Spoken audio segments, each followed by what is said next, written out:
Ultrawide monitors, them big, them cinematic, and them very, very beautiful. With them getting very popular these days, I wouldn't be surprised if you keep seeing them in your Instagram feeds. A lot of these Instagram pages, which do a lot of setup content, ultrawides are plastered all over them, and for good reason. Recently, I bought my Asus VG35VQ, which is an ultrawide monitor, so I decided to make this video on whether you should buy an ultrawide monitor or not. And I'm coming from my experiences and the definitive sort of details and pros and cons of ultrawide monitors, if that makes sense. Yeah, the pros and cons of ultrawide monitors. So let's get into the video.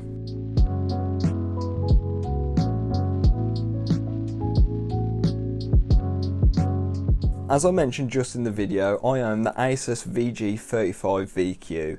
It's a curved ultra-wide display which has a VA panel which is just beautiful for that colour contrast. It has a 3440 by 1440 resolution, which is very nice, looks very good in games, and that comes at 100Hz as well, which is not the best, but it's going to be quite hard to push 144 at this resolution, especially on my 1080 Ti. So yeah, the 100Hz, it's smooth enough. It also comes with HDR support, even though the HDR is kind of garbage, I'm not going to lie.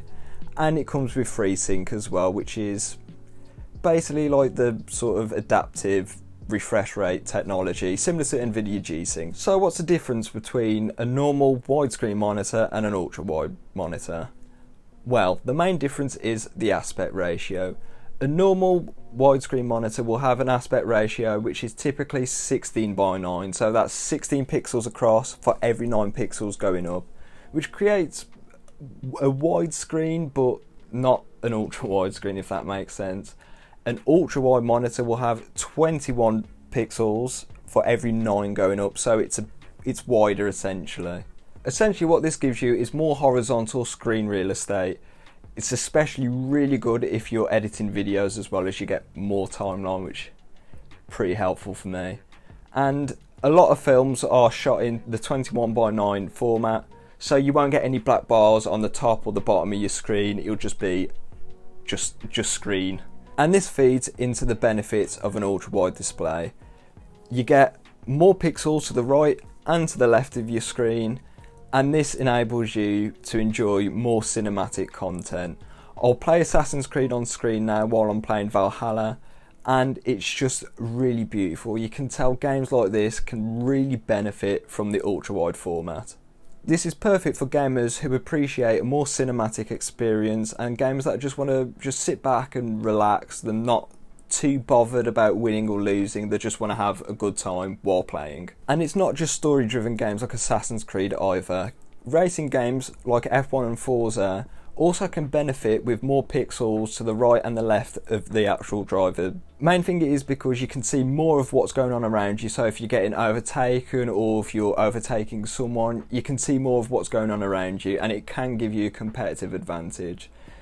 Jumping from a 16:9 to a 21:9 in games like Forza have made a massive difference for me, and I felt better with my racing. And finally, as I've previously said before, watching films on a monitor like this is just beautiful. There's no black bars on the top or the bottom, it's just all film and it just looks beautiful. However, ultra-wide monitors aren't perfect. There are quite a few downsides to them, and I'll start off with the cost.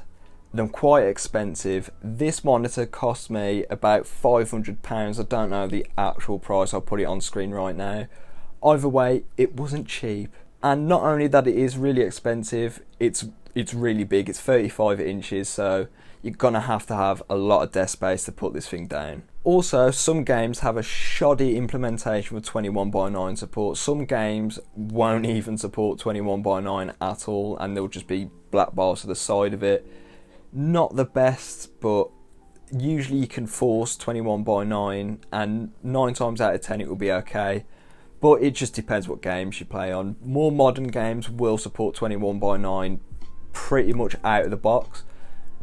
And yeah, there shouldn't be any problems playing newer games on an ultra-wide monitor. And for games like competitive shooters like Counter-Strike or Call of Duty Warzone, I think them worse than a traditional 16:9 monitor, because there's so much screen real estate to look at, especially to the sides. You could be looking to the side while someone is shooting you like directly in front.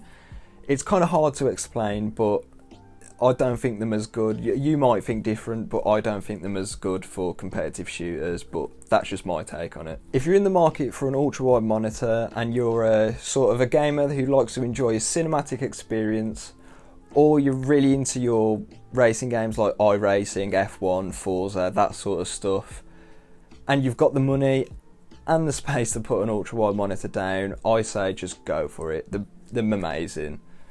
They just offer another level of cinematic experience which you can't get with a 16:9 monitor.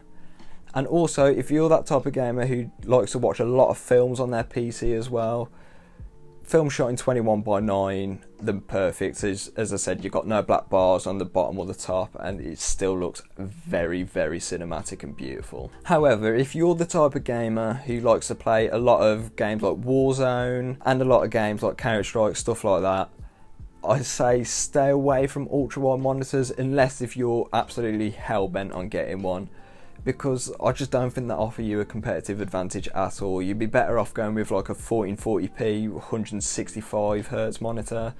That would be a way better buy for you, I suppose. The TLDR of this video is, if you like cinematic experiences and you like racing games, get an ultra-wide. If you're really into your competitive shooters, buy a high refresh rate 16:9 monitor. So I think the video comes to an end. I think it's a bit of a shorter one this time through, so if you like the video, like it, subscribe for more tech content, and I'll catch you in the next one.